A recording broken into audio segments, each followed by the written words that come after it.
nk'uko tubizi kiriya kibazo kirimo kugira ingaruka ku buhahirane mpuzamahanga cyane cyane ku bijyanye n'ingufu n'ubwikorezi. Bikaba byaramaze kugira ingaruka zigaragara ku biciro ku isoko mpuzamahanga harimo n'ibikomoka kuri peteroli na gazi. Ku Rwanda bizatugiraho ingaruka ku byerekeranye n'ibyo twohereza mu mahanga. Hari inzira zimwe twanyuzagamo twohereza ibintu mu mahanga zifite ikibazo, zimwe zisa n'izanafunze. Hari nk'ibyo twoherezaga muri za UAE bitakijyayo kubera ko hafunze. Bizatugira n'ingaruka ku byo tumeza mu mahanga kubera ko ibiciro n'ibyongera, ubwo nabyo n'ibyo dutumiza mu mahanga bizaza hano byiyongeye.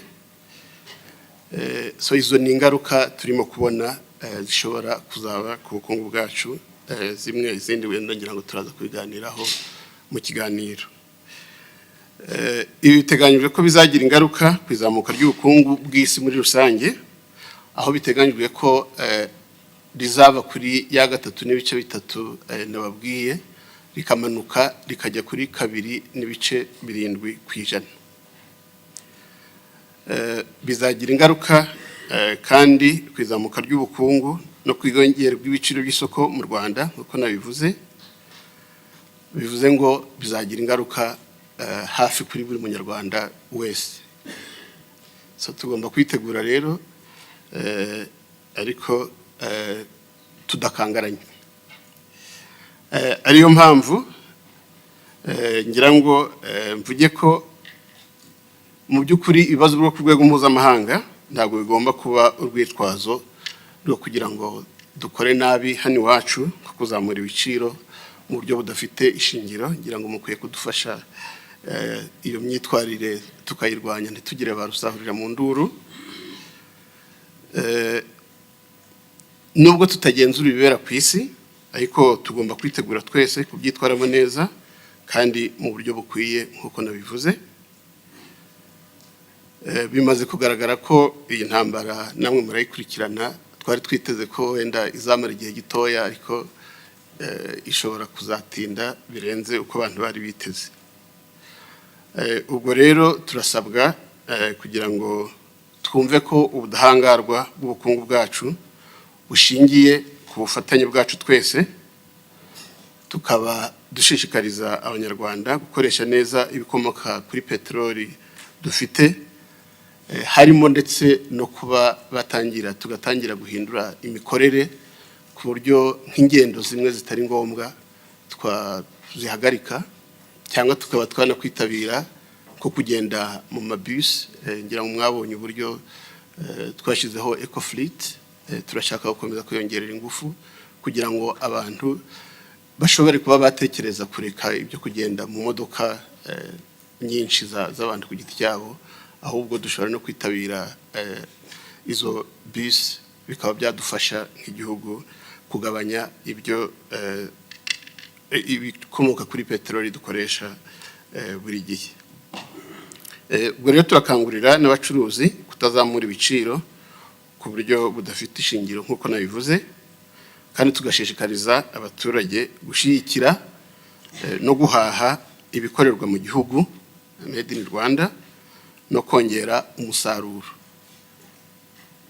Tukongera umusaruro cyane cyane mu buhinzi n'ubworozi, aho kugira ngo twicare turimo kurira ngo intambara yabaye, kandi dushobora gukora tukongera umusaruro tukihaza. Guverinoma natwe tuzakomeza gukurikiranira hafi uko ibintu bihagaze no gufata ingamba mu gihe hagamijwe kurengera imibereho y'abaturage no gukomeza kubungabunga neza ituze rya rubanda.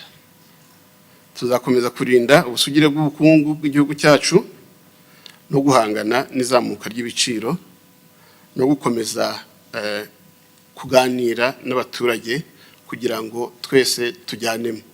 Dukurikije ibintu biri kuba muri iyi ntambara twavuze muri Middle East, ati se ibiciro birazamuka. Ndagira ngo mvuge ngo yego, ibiciro biraza kuzamuka.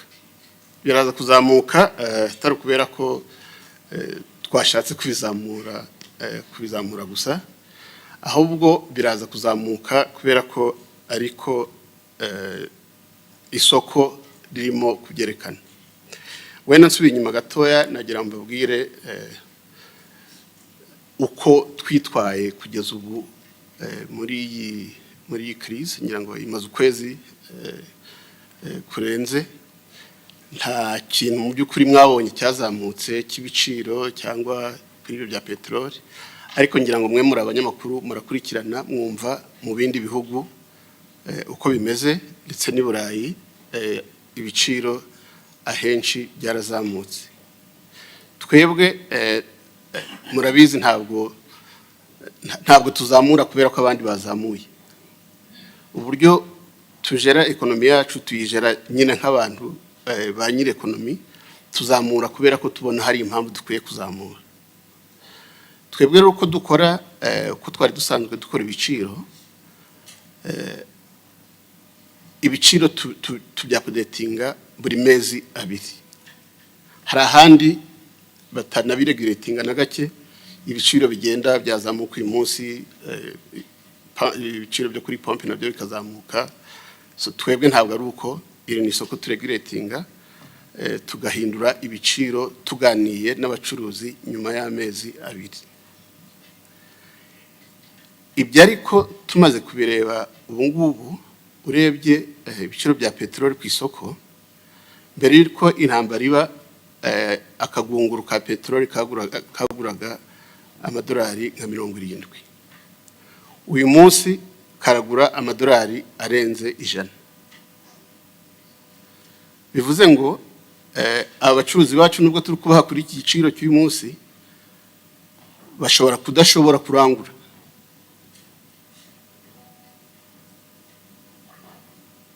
Ariyo mpamvu twagerageje kubafasha uko dushoboye, tubashakira za letter of credit kugira ngo tubongerere n'amafaranga bashobora kubona kugira ngo bajye kurangura. Ariko igiciro kiri ku isoko uyu munsi mu by'ukuri ntabwo kitwemerera gukomeza gucuruza ku giciro dufite uyu munsi. Nibyo natangiye mvuga, iyi ni crise iri ku isi hose, dukwiye twese kujyanamo, buri wese akumva ko akwiye kugira uruhare nk'umunyarwanda kugira ngo dushobore kuva muri iyi crise twemye nk'uko twavuye no mu zindi twagize mbere. So ibiciro rero navuga ko biraza kwiyongera, nibyo, kugira ngo dushobore kubona produit. Kuko mwibaze dukomeje kubaho byakira amezi 2 cyangwa 3 ugasanga nta produit dufite ku isoko kubera ko abacuruzi bacu bataranguye. Ibyo ntabwo twavuga ngo nta bwenge twaba twashizemo. Ikindi, leta ntabwo ishobora gukomeza gutanga subsidy kuri iyi peteroli cyangwa kuri mazutu kubera ko birahenze, na leta ntabwo ayo mafaranga yabona mu by'ukuri. So ahubwo nibyo turimo kuvuga tuti reka tucunge neza za stock dufite nk'abanyarwanda, dutangire dutekereze uburyo twagabanya n'ibyo dukoresha, twitabira za public transport navuze, y'amabus, ku buryo mu by'ukuri tujyanamo ikibazo twese tukagisangira tukakivamo neza. Mwabonye mu bindi bihugu hari aho batangiye gukora rationing, aho bavuga bati ntushobora kurenza wenda litiro 20 cyangwa 50 bitewe nuko babivuze. Hari ahandi bavuga bati gukora, reka dutangire dukore iminsi 4 cyangwa 3. Nkuko nababwiye, ntabwo dukora ibintu kubera ko abandi babikoze. Izo options zose twarazirebye, tureba niba ari ngombwa, tureba stock dufite yabajije ikibazo cya stock wenda umuntu akivuga aho ngaho. Stock dufite zirahagije, ari ziri hano mu gihugu ari ziri mu nzira, stock dufite zirahagije, nta muntu ukwiye kugira impungenge. Ariko icyo navuze ni uko stock zirahagije, ariko intambara iriho ntabwo tuzi igihe izarangirira. So dukwiye gutangira gutekereza uburyo twajera neza ibyo dufite. Nta nubwo ari kuri peteroli gusa, ngira ngo twarebye na stock no ku bindi, twarebye stock ku miti, twarebye stock ku mafumbire, twarebye stock ku miti dukoresha mu mazi, ku byo dukoresha muri za construction, biriya byitwa bya bitumen dukoresha mu gukora imihanda. Izo stock zose twarazirebye turazizi. Stock zihari dufite zirahagije, mu gihe umuntu yavuga ko gihagije wenda amezi menshi ahagije mu by'ukuri, hejuru ya 6, ku buryo nubwo byahagarara uyu munsi ibyo dufite birahagije. Ariko ntabwo bizahagarara kubera ko tuzakomeza tugure n'ibiri mu nzira byose dukomeze tubyihutishe. Ariko uko turi mu gihugu, uko duhagaze uyu munsi, duhagaze neza, nta mpungenge zihari, nta muntu ukwiye kugira ngo turagire icyo tubura mu mezi 2 cyangwa 3. Oya, ibyo ntabwo bizabaho. Ariko icyo mvuga ni uko dukwiye gutangira kureba, kubera ko intambara ntabwo tuzi igihe izarangirira. Ikindi umuntu yanavuga kihuye n'ibyo ngibyo, dukwiye no gutangira kureba ariko ubundi kuki ikiza twakura muri crise nk'iyi ngiyi niki. Kuko ntabwo ari ibintu bibi gusa biva muri crise. Burya iyo ucunze neza hari igihe havamo n'ibintu byiza. Ubwo tukareba tukavuga tuti kuki ibintu bimwe tubigura hanze, kuki tudashobora kubikorera hano. Bya bintu twavugaga byo gukora made in Rwanda, kuki intambara igomba kuba muri Ukraine tukagira ikibazo ngo twabuze kawunga, tukagira ikibazo ngo twabuze imyenda yo kwambara. So ngira ngo ibyo nabyo ni ibintu nk'abanyarwanda dukwiye kwicara tugatekereza ngo muri iyi crise tuvanyemo iki. Turimo kubitekereza rero, hari ingamba turimo gufata. Hari n'uwavuze nk'ikibazo cya methane, cya gaz methane. Ubwo nabwo ni uburyo bumwe. Ejo ngira ngo muri cabinet ngira mushobora kuba mwarabonye umwe mu myanzuro twafashe ejo. Hari company twahaye contrat yo kugira ngo itangire exploit gaz methane mu Kivu, aho bazajya baproduiza megawatt 185.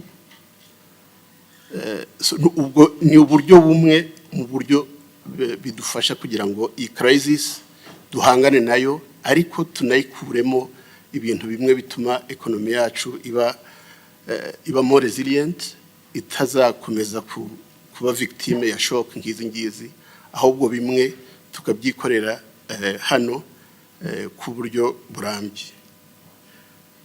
So icyo nacyo wenda na bungarukiye aho ngaho. So ibiciro birazamuka, yes, kugira ngo tujye ku isoko, ku biciro byo ku isoko, kandi dutume abacuruza peteroli hano bashobora kurangura kugira ngo dukomeze tugira product zihagije. Turimo kubireba kugira ngo tube as flexible as we can. Uyu munsi ntabwo navuga ngo uyu munsi turabikora cyangwa n'ejo tuzabikora, ariko icyo navuga nuko nitubona ari ngombwa tuzabikora, ariko bidatinze, kubera ko turi kubona ko hari impact biri kugira kuri economy. So ngira ngo ntabwo ari byiza kuvuga ngo uyu munsi cyangwa n'ejo bundi, ariko bizaba ibyo twakoraga mu mezi 2 dushobora kuzagera igihe tubikora mu kwezi kumwe, dushobora kuzagera igihe tubikora mu byumweru 2, kugira ngo tube flexible enough abacuruzi bacu bashobore kugura product ku isoko bijyanye nuko isoko naryo rizagenda rihindagurika.